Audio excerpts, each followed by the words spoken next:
Yes, fight fans, body and mind sports, my people. You are fully appreciated in this round, my guys, my people. We are going to kick off with Martin Bakole versus FA Ajagba, scheduled to fight for the IBF final IBF eliminator to decide who will be mandatory to current IBF champion Daniel Dubois or Joseph Parker, who is going to be challenging Dubois for that title this coming February the 22nd, my guys, on that stacked, very stacked Riyadh season and fight card there, my guys, my people.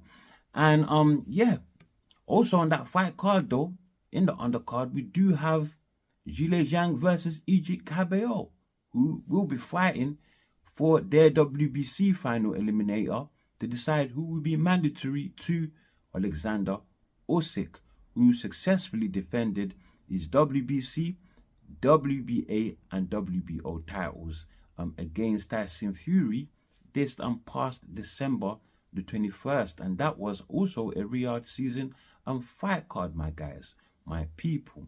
As things currently stand though, Usyk has had a verbal agreement with Daniel Dubois to fight next. So that means that whether Dubois comes out of his Joseph Parker fight with his IBF title or not, Usyk will be willing to fight him. So that means that maybe somewhere later on along the line, the winner of Zhile Zhang and Egypt Cabello may well end up being mandatory to either Daniel Dubois or Alexander Usyk, depending on who wins between Daniel Dubois and Alexander Usyk, should they go on to fight. My guys, my people. So yeah, as things stand, that's how it will be. But originally though, Zhile Zhang and Egypt Cabello were to fight Martin Bakole in that IBF eliminator that he is having versus FA Ajagba, my people. You know, however, firstly the offer was given to Zhile Zhang and he didn't want it, and neither did Egypt Cabello. So you might as well say that they essentially ducked Martin Bakole, my people. They ducked Martin Bakole. Martin Bakole though, who his fight with FA Ajagba, well, it has been revealed by Billy Nelson that that it will be taking place in March on a boxer fight card, my people. So it might be heading that boxer fight card in March. But this FA Ajagba versus Martin Bakole though was supposed to also be on that very stacked February 22nd fight card. However, Zhile Zhang and Egypt Cabello were chosen to take that slot there instead, my people. But yeah, Bakole, if he does go on to beat FA Ajagba, well, he will be well on his way to fulfilling his dreams of becoming Africa's second heavyweight champion in the history of the sport. My guys, my people. Bakole though currently did also call out Anthony Joshua to fight after he beats FA Ajagba, and that's because Anthony Joshua simply picked FA Ajagba over him to win in their fight. You know, I wonder why Anthony Joshua would pick FA Ajagba though. I mean, clearly Bakole is the better fighter of the two. So possibly just, you know, showing loyalty towards his Nigerian his fellow Nigerian in Ajagba. Although Ajagba in the past has not really had really good things to say about Anthony Joshua, my people. I have to be honest about the situation. So yeah, I wonder why even Anthony Joshua is being loyal to him. That just goes to show you the character of Anthony Joshua, really. Yeah, supporting his people, my guys, supporting his people. But check this though.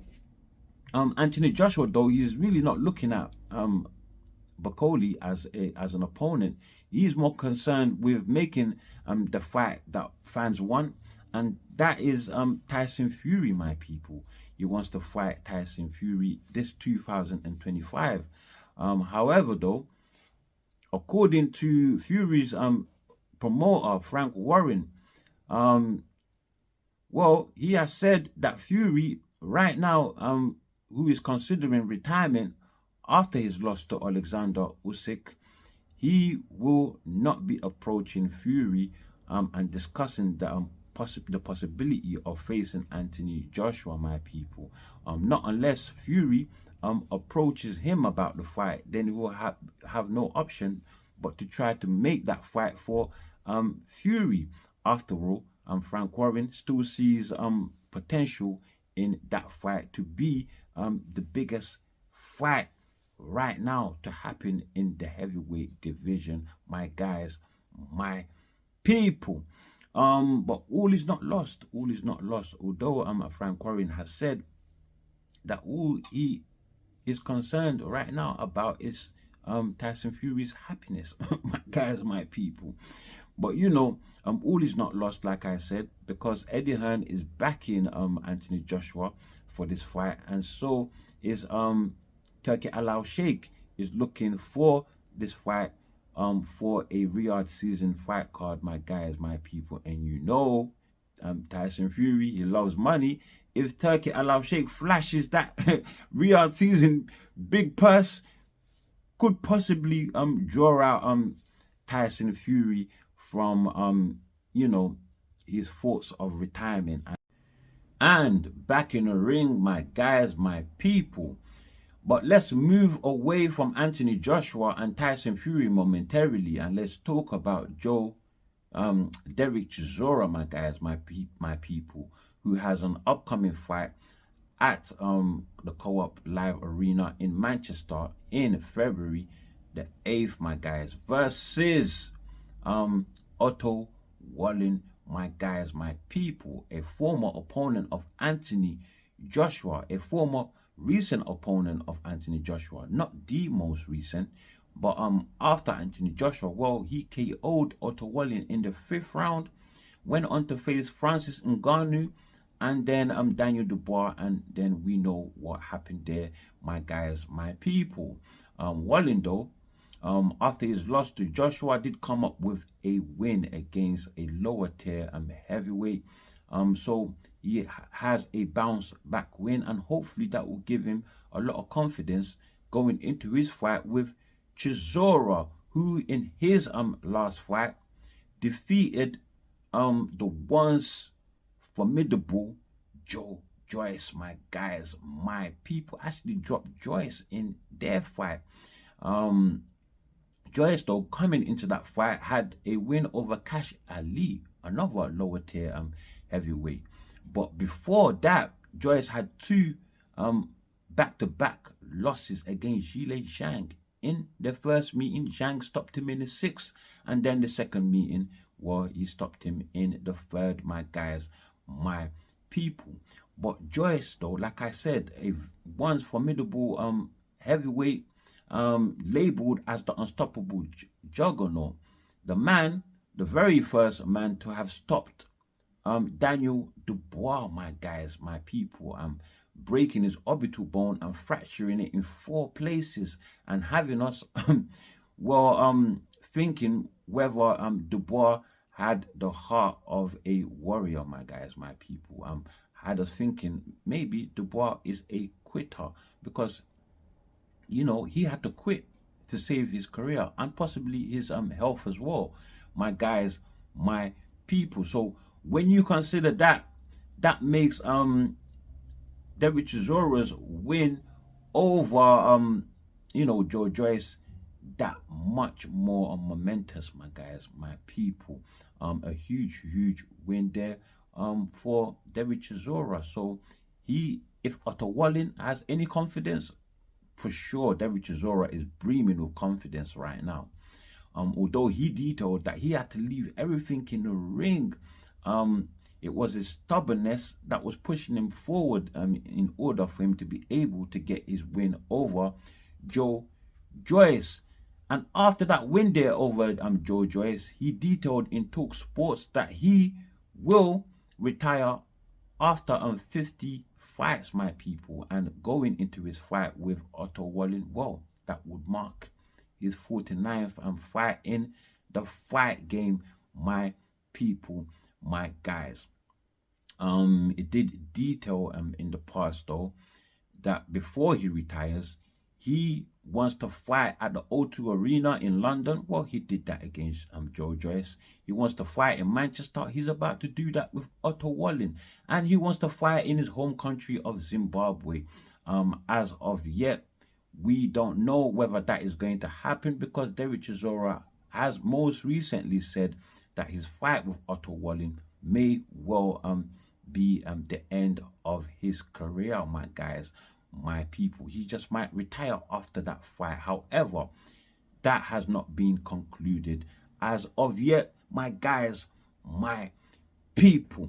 So Derek Chisora going into this fight, he is going to be 41 years old. At the time he fought Joe Joyce, he was 40 years old and Joyce 38 years old. However, Otto Wallin 34 years old. So 7 years Derek Chisora's junior, and I believe that might be Otto Wallin's best attribute there, or should I say asset, physical asset, heading into his fight with Derek Chisora, my guys, my people. Derek Chisora, who will be coming into this fight with 35 wins, 13 losses, 0 draws, and 23 coming via KO. So he does have power, my guys. Otto Wallin, on the other hand, will be going in with 27 wins, 2 losses, 0 draws, and 15 via KO. So not a lot of power, not really considered for his power. Not too many losses in his career either. However, he has not faced even half as much the formidable opponents that Derek Chisora has come up against in the ring, my guys, my people. But who is going to win? Well, it's simple for me. I'm gonna go for Chisora. Although Otto Wallin is a mover, and Derek Chisora is more of a slugger, a plodder, and Otto Wallin is a decent boxer as well. But I think that Derek Chisora's relentlessness, by the way, I do rate Chisora's skills.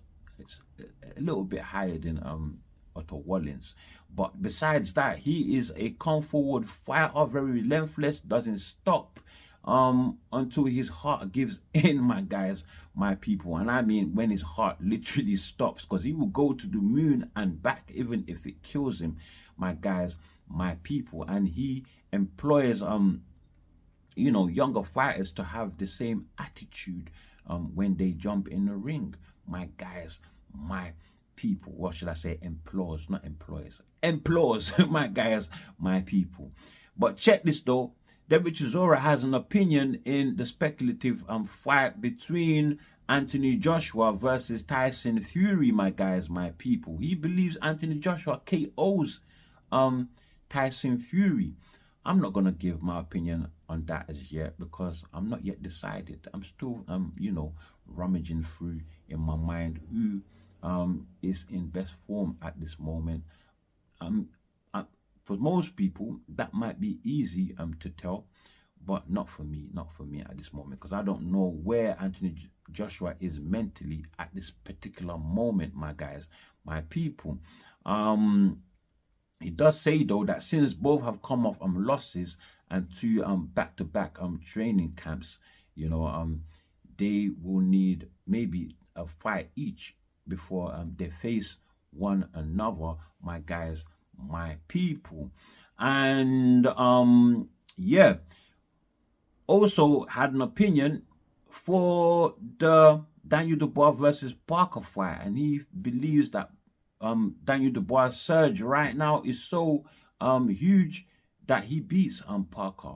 He believes he has you know, the ability to be able to KO Joseph Parker, my guys, my people. And I believe so too. I think Parker is on a surge too, but um Daniel Dubois is on a more powerful surge as he has beaten more formidable opponents on his road to getting to where he is at now, my guys, my people.